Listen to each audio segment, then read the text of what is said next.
The far-right Alternative for Germany, or AfD party, scored an emphatic victory in the Thuringia state election in the east of the country and came second in neighbouring Saxony. The majority of people in Thuringia do not want business as usual. They want political change, and political change will not be possible against the strongest force in Thuringia. And I am curious to see how the old parties will then try to somehow form a losing coalition. That will be exciting. It's the first state victory for Germany's far right since World War II. The newly formed far-left BSW party came third. Although widely predicted, the results have shocked many of Germany's allies, not least Ukraine. Germany is Ukraine's second biggest donor of military aid, second only to the United States. That is now in doubt. Germany is Ukraine's second biggest donor of military aid, second only to the United States. That is now in doubt. Both the far right and the far left populist forces were campaigning on cutting German aid for Ukraine, and they were explicitly calling for a reduction in military aid.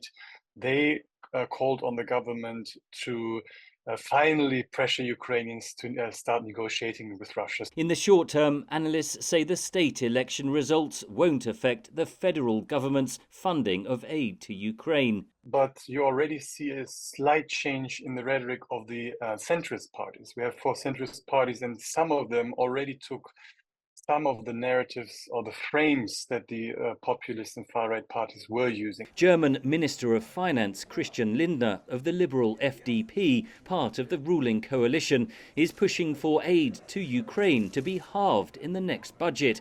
His party gained less than 5% in the Thuringia state election and fears a repeat in federal elections next year. So it's really a sort of a battle for political survival, especially for the liberals who are pushing for this agenda of cutting the budget for Ukraine. Immigration was a major issue driving votes for the far right, with much rhetoric directed at non-European and especially Muslim migrants.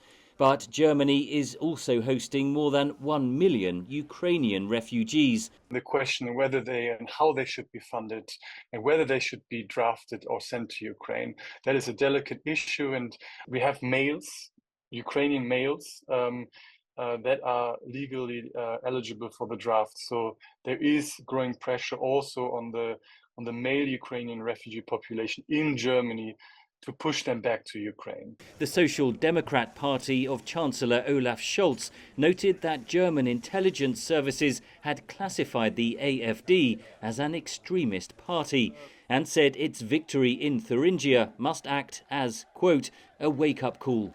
Henry Ridgwell, VOA News.